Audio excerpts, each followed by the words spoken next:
On today's podcast, I'm going to discuss illegal immigration. I'm truly tired of the old, worn-out argument by these amnesty fools. If you deport us, who's going to do the jobs you don't want to? Got it all figured out. Took about 5 minutes. First, let's get background information on the farce that is our immigration policy.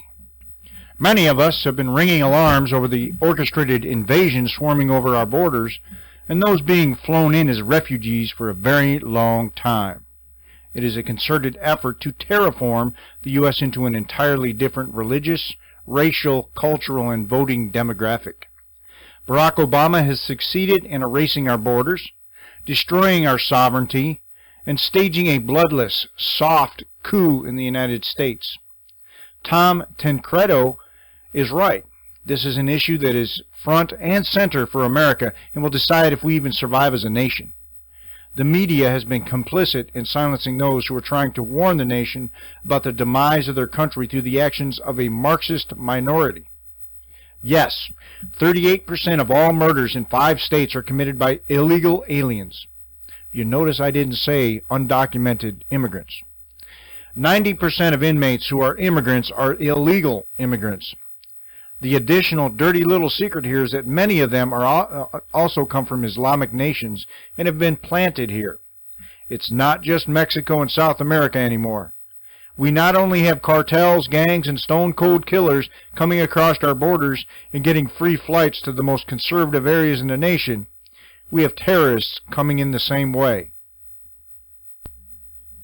Republican presidential candidate Donald Trump deserves credit for forcing all 17 Republican candidates to talk about the social costs of illegal immigration. But it's not Trump's issue. We will be making a fatal mistake if we let the media discuss it that way. As Ann Coulter has pointed out, this is the most critical issue of the 2016 race because it is the issue that will define whether or not there will even be an American nation recognizable as the home of the free and land of the brave. But illegal immigration is not Ann Coulter's issue, any more than it's Tom Tancredo's issue. It is America's issue, not only because it will define America in the 21st century, but because it also defines American elections and who will be voting in the elections in 2020 and beyond. It also illuminates the power of the mainstream media to keep issues off the national stage. Think of illegal immigration this way. If the liberal media can keep illegal alien crime out of the kitchen table debate, they can keep any issue out of the debate. And they will if they can get away with it. For those reasons, illegal immigration is much more than an issue of public policy. It is the poster child for media malpractice. The mainstream media, including, sadly, major segments of presumably conservative media, like the Wall Street Journal, are working overtime to keep the American public and the American voters in the dark on the scope of illegal alien crime. The murder of Kate Steinle in San Francisco exposed only the tip of a massive iceberg, and the media establishment is desperate to avoid dealing with the iceberg underneath. Let's look at a few numbers. You haven't seen them in the New York Times, Atlanta Constitution, or the Miami Herald, nor have they been featured on NBC Nightly News or CNN. So, the average American is blissfully unaware of them. Between 2008 and 2014, 40% of all murder convictions in Florida were criminal aliens. In New York, it was 34%, in Arizona, 17.8%. During those years, criminal aliens accounted for 38% of all murder convictions in the 5 states of California, Texas, Arizona, Florida, and New York, while illegal aliens constitute only 5.6% of the total population in those states. That 38% represents 7,085 murders out of the total of 18,643. That 5.6% figure for the average illegal alien population in those 5 states comes from the U.S. Census estimates. We know the real number is double that official estimate, yet even if it is 11%, it's still shameful that the percentage of murders by criminal aliens is more than triple the illegal population in the United States. Those astounding numbers were compiled by the Government Accountability Office, using official Department of Justice data on criminal aliens in the nation's correctional system. The numbers were the basis for a presentation at a recent New Hampshire conference sponsored by the highly respected Center for Security Policy. The Federal Bureau of Prisons category, criminal aliens, includes legal immigrants who have been convicted of serious crimes, but over 90% of incarcerated criminal aliens are illegal aliens, so it's reasonable to use these numbers as a close approximation of the extent of illegal alien crime. Similar data is available at the state level if state officials have the desire to look for it. The Texas Department of Public Safety reports that between 2008 and 2014, 35% of all murder convictions were illegal aliens, averaging 472 murders each year from 2004 to 2008. James Simpson has done outstanding work on compiling numbers in regards to illegal alien criminals and the refugee resettlement programs. It's an eye-opener and first-rate research. Illegal alien crime has now become rampant in every state of the nation, and those numbers are being covered up by the media and the government. Someone should have to answer for the 7,085 murders committed by illegal aliens, and then covered up. This is a scourge on our nation, and someone has to put a stop to it. The media is a joke and has been for quite a while now. Each of us should find out what the criminal rates in our respective states are for refugees and criminal aliens. You can't fight back if you don't know where you stand. Sobering statistics, to say the least. I think American citizens can handle the job of committing crime. We don't need to import criminals. From the very beginning, I saw nothing wrong or offensive in what Donald Trump said. It was factual, and the truth hurts. In fact, the truth is the last thing politicians from both sides of the aisle want Americans to see or hear. Trump is simply telling the truth. I know that's foreign to those that inhabit the D.C. Beltway, but they had better get used to it. The light of day is beginning to shine on the dark, murderous border issue, and soon they won't be able to hide from the facts. They'll be clobbered with them. Notice how the FBI is mostly not reporting this data? They are covering it up. They know just how pissed Americans would be if they knew the full truth. Tar and feathers would probably be involved, and a length of hemp. Largely unreported data published by the FBI appears to back up Donald Trump's contentions regarding illegal aliens from Mexico committing drug and violent crime offenses in the U.S. According to the FBI, criminal gangs in some regions comprised significantly of illegal aliens are wreaking havoc on the U.S., with 65 jurisdictions nationwide reporting gang-related offenses committed with firearms account for at least 95% of crime in those areas. The FBI further documented gangs in southwestern border regions consisting of up to 80% illegal aliens were committing a multitude of crimes in America, including drug-related crimes, weapons trafficking, alien smuggling, human trafficking, prostitution, extortion, robbery, auto theft, assault, homicide, racketeering, and money laundering. The information was contained in the FBI's 79-page National Gang Report published in 2013. The most recently released extensive agency report providing an overview of gang activities and trends in the United States. The data is newly relevant following a national debate about illegal alien criminals emanating from Mexico sparked by Trump's controversial comments. When Mexico sends its people, they're not sending their best. They're not sending you. They're not sending you. They're sending people that have lots of problems, and they're bringing those problems with us. They're bringing drugs, they're bringing crime, they're rapists, and some, I assume, are good people. Trump has since clarified numerous times his comments were in reference to illegal aliens crossing into the U.S. from Mexico. I accept the 80% number, but I've heard testimony that goes higher than that, Representative Steve King, a Republican from Iowa, told WND. It might be that gangs are now starting to recruit children that are born to illegals. That might account for some of the remaining 20%, he said, noting it could get worse. You turn over another generation of this, and you won't be able to characterize them as illegals anymore. They will be anchor babies. Michelle Bachmann, a former member of Congress, added, with every news cycle, Donald Trump is being proven right about problems associated with illegal aliens. The Dem GOP ruling class in D.C. is petrified their false claim that massive third world immigration is good for America is unraveling.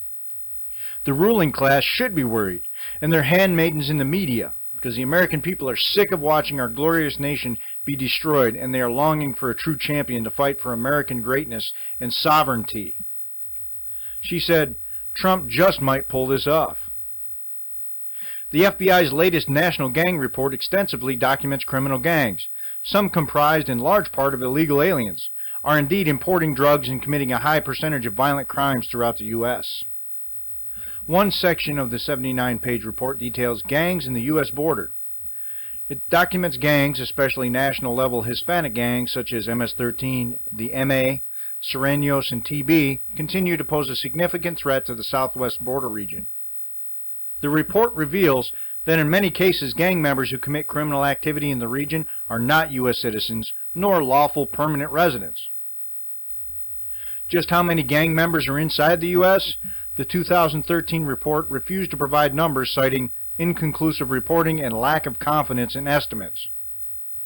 However, the FBI's previous report, released in 2011 and reviewed by WND, estimated there was about 1.4 million active street, prison, and outlaw motorcycle gang members and more than 33,000 gangs operating in all 50 states, the District of Columbia, and Puerto Rico. They don't have a clue anymore how many gang members are roaming our streets, since they don't know who is coming over our borders. How could they? Trump is calling it like it is, and it's about damn time. Most of the illegals are criminals or are running from criminals and poverty. They are bringing their problems with them right into our cities and neighborhoods with the assistance of Barack Obama and progressive politicos. Also hitching a ride are diseases we have never seen, like a new strain of polio that is paralyzing our children. The lies coming out of the White House and Congress are indeed beginning to unravel big time. Americans are tired of the crime and lawlessness. The powers that be are desperate. They're trying to equate truth coming from Trump as racism, but no one is buying it. I think D.C. is about to get trumped. Now, Trump is not a popular guy with the illegal population. Why? He actually wants to enforce the law. Go figure. And the claims that illegals don't get welfare benefits, just have to drop an anchor, kid, and you get benefits. You broke the law, but we're going to pay you because you can breed. You can find the report on page 458 in my Doctoroid document. I'll put the link to the document in the description. Let's look at Obama's virtual destruction of immigration law in this country. President Barack Obama came to office in 2009 and pledged that during his first year of office, he would enact amnesty legislation for illegal aliens living in the United States. That, of course, did not happen, not because of any lack of ideological commitment on the part of the president, but because of pragmatic considerations. Only 2 years earlier, President Obama, then Senator Obama, watched as President George W. Bush tried to toss the American people into the boiling cauldron of comprehensive amnesty in 2007. It didn't work. Voters angrily crashed the Capitol switchboard on the day the Senate was set to vote, and as a result, 14 Democrats joined 39 Republicans to vote down the amnesty legislation. The president concluded correctly that there just is not an appetite in Congress for another politically bruising fight over comprehensive amnesty. Understanding that members of Congress ultimately would not ignore the unequivocal objections of their constituents to amnesty, the Obama administration opted to adopt a strategy of dismantling immigration enforcement in order to achieve the same ends. The administration hoped that while the American people were focused on unemployment, crashing real estate values, banking scandals, health care reform, foreign policy crises, and countless other issues, they would not notice just what was actually taking place. The report details how the Obama administration has carried out a policy of de facto amnesty for millions of illegal aliens through executive policy decisions. Since taking office in 2009, the Obama administration has systematically gutted effective immigration enforcement policies, moved aggressively against state and local governments that attempt to enforce immigration laws, and stretched the concept of prosecutorial discretion to a point where it has rendered many immigration laws meaningless. Remarkably, the administration has succeeded in doing all this with barely a peep of protest from Congress. Thus, despite the fact that the U.S. Constitution grants Congress plenary authority over immigration policy, the executive branch is now making immigration policy unconstrained by constitutional checks and balances. This report chronologically highlights the process that has unfolded over the past 4 years. A review of the Obama administration's record shows the administration's conscious effort to end policies that effectively enforce and deter illegal immigration. This includes the cessation of meaningful worksite enforcement against employers who hire illegal aliens and the removal of the illegal workers. It also includes ending effective partnership programs with state and local governments, such as the 287G program, that provide a structure through which state and local agencies may enforce immigration laws. The administration's intimidation of state and local governments determined to enforce federal immigration laws. President Obama has turned the Department of Justice into the administration's attack dog, filing lawsuits against states that pass their own immigration enforcement laws. When lawsuits fail, the department's Civil Rights Division launches meritless investigations designed to harass local governments and officials who attempt to enforce the law. The administration's dependence on illegal alien advocates to make U.S. immigration policy for the executive branch. President Obama has placed strident amnesty advocates in key positions throughout his administration. These appointees have worked openly with advocacy groups to shape a series of policies that amount to backdoor amnesty. Outright deception on the part of the administration designed to convince the American public that immigration laws are being vigorously enforced. The Obama administration repeatedly engages in efforts to inflate its record of deporting illegal aliens. These deceptive practices include the release of data that is later exposed to be inaccurate. The Departments of Justice and Homeland Security carefully select data to claim that our borders are more secure than ever, even as violence among the southern borders escalates to alarming proportions. The Obama administration's strategy is to count on the fact that the public and the media will not take notice of these individual and incremental steps they are taking to undermine immigration enforcement and grant de facto amnesty to as many illegal aliens as possible. This report exposes the strategy and policy objectives behind it. It's laughable how much cheaper it would be to send illegals back than approve Obama's $3.8 billion. Former Congressman Ernest Istook, a Republican from Oklahoma, has a plan to deal with tens of thousands of illegal immigrants who have arrived on the southern border in recent weeks. Fly them home! More importantly, he said this can be achieved for 99.5% less than the $3.8 billion that President Obama is asking for to house 30,000 illegal aliens for a year. From his column in the Washington Times, at the unofficial reported cost of $250 per person per day, President Barack Obama is proposing we spend $1.8 billion to provide appropriate care for unaccompanied children. That works out to 19,726 minors for a year. The $250 a day figure compares with the $667 one-way cost of an airline ticket from McAllen, Texas to Guatemala City, Guatemala. According to both Orbitz and Priceline, the combined airfare for 29,358 passengers would be $19.8 million. That is 0.5% of President Obama's overall $3.8 billion request. Volume discounts and government rates would yield even lower fares, but even without discounts, sending everyone home right away saves taxpayers 99.5%. It's also closer to fly them from McAllen to Guatemala City than to Murrieta, California, only 1,297 miles compared to 1,549 miles, and no protesters. In fact, as Istook points out, repatriation of illegal aliens is the only legal solution to this crisis under federal law. Before the language of that controversial 2008 statute outlines the red tape process, it explicitly states the goal of that process, namely that the Secretary of Homeland Security, in conjunction with the Secretary of State, the Attorney General, and the Secretary of Health and Human Services, shall develop policies and procedures to ensure that unaccompanied alien children in the United States are safely repatriated to their country of nationality or of last habitual residence. Now, who's going to do the work if we deport all the illegals? If you're on welfare, you are! That's another law Obama destroyed. There were plenty of reasons why President Obama's $787 trillion economic stimulus bill, the American Recovery and Reinvestment Act of 2009, received no Republican votes in the House of Representatives. But one rarely mentioned reason was tucked away in the more than 1,000 pages of crony capitalist spending, a provision ending the work requirement for the food stamp program. When the Republican Congress and Democratic President Bill Clinton reformed welfare in 1996, among the many changes was to add a work requirement to the Supplemental Nutrition Assistance Program, more commonly known as food stamps. Liberals always hated the work requirement, and this stimulus was a perfect opportunity to repeal it. The results have been entirely predictable.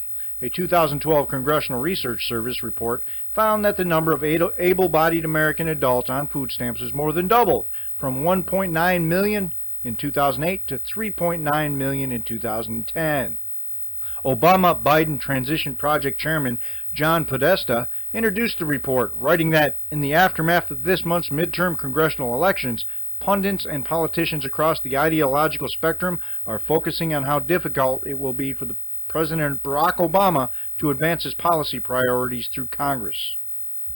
Some debate whether the administration should tack to the center and compromise with the new House leadership, Podesta continued. As a former White House Chief of Staff, I believe those to be the wrong preoccupations. President Obama's ability to govern the country as Chief Executive presents an opportunity to demonstrate strength, resolve, and a capacity to get things done, Podesta said. Not only did Obama almost immediately embrace the report's call for maximizing executive power to achieve progressive ends without Congress, it even branded the effort "We Can't Wait," thus advertising the fact that Obama had abandoned all pretense of following the U.S. Constitution's carefully drawn separation of powers doctrine. In this Washington Examiner series, senior writer Con Carroll documents that many times Obama has flagrantly abused executive authority to advance his liberal agenda without congressional approval. The number of Americans receiving food stamps has continued to rise, even though the Obama economy is supposedly in recovery. In May 2009, less than 36 million Americans were on food stamps, compared to 48 million today. But Obama was not satisfied with rolling back the work requirement just for the food stamp program.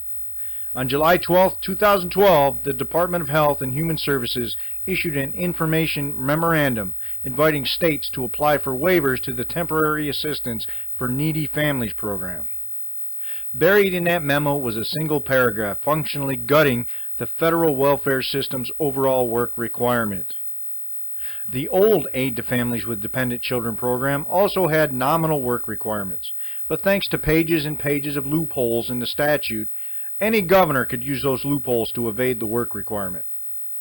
The 1996 Personal Responsibility and Work Opportunity Reconciliation Act changed all that by vastly simplifying what did and did not qualify as work for welfare's work requirement.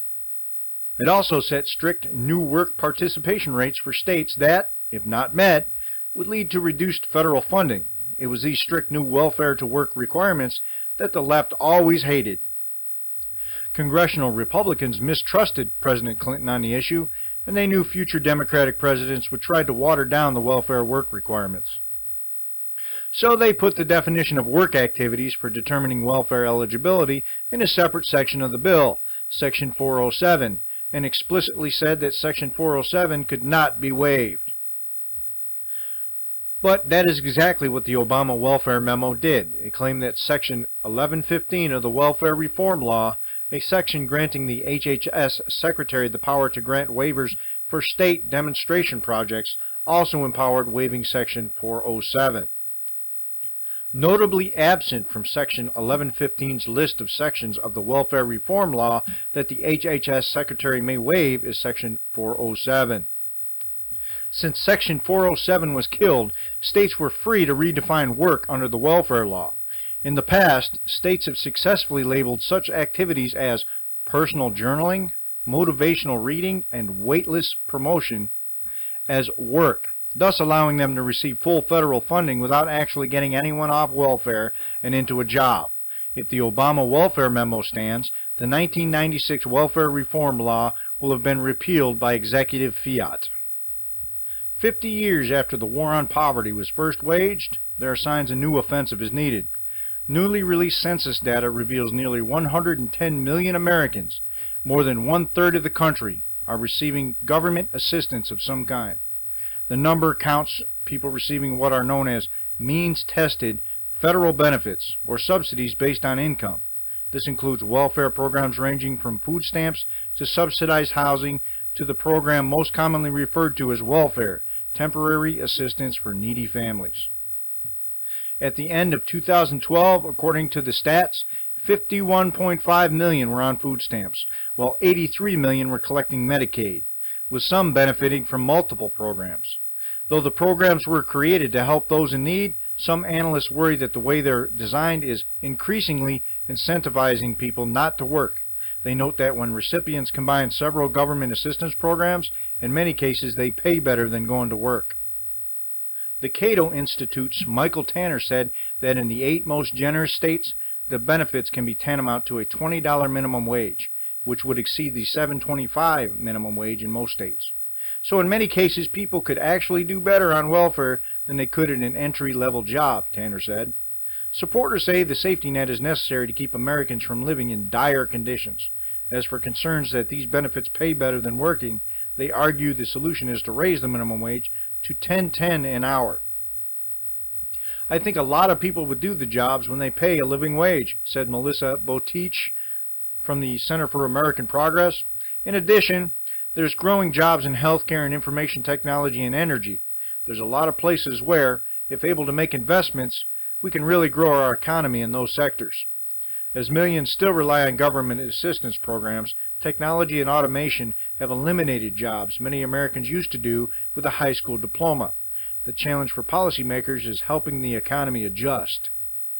We have to figure out a way around this, put innovation in play, and really figure out how we're going to create a new economy where we can both raise wages and create more jobs for people, Votich said. Tanner said there must be a serious effort to put people back to work because the continued growth of these entitlement programs is unsustainable.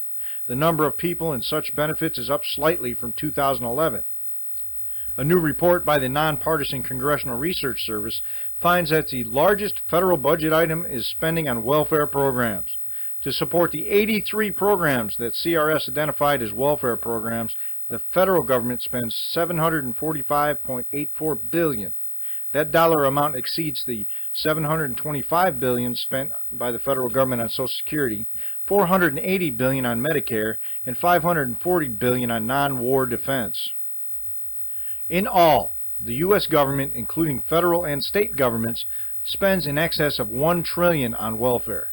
Based on data from the Centers for Medicare and Medicaid Services and the Oxford Handbook of State and Local Government Finance, Budget Committee staff calculated at least an additional $283 billion in state contributions to those same federal programs for a total annual expenditure of $1.03 trillion, the Republican side of the Senate Budget Committee finds. The welfare programs, 83 in all, range from Pell Grants for college students to the food stamps program to the free or reduced lunch plan to community development block grants to Indian housing block grants, and seemingly everything in between. The exclusively federal share of spending on these federal programs is up 32% since 2008 and now comprise 21% of federal outlays. This share, too, is more than Social Security, Medicare, or defense. The Republicans on the Senate Budget Committee write, as a historical comparison, spending on the 10 largest of the 83 programs, which account for the bulk of federal welfare spending, has doubled as a share of the federal budget over the last 30 years.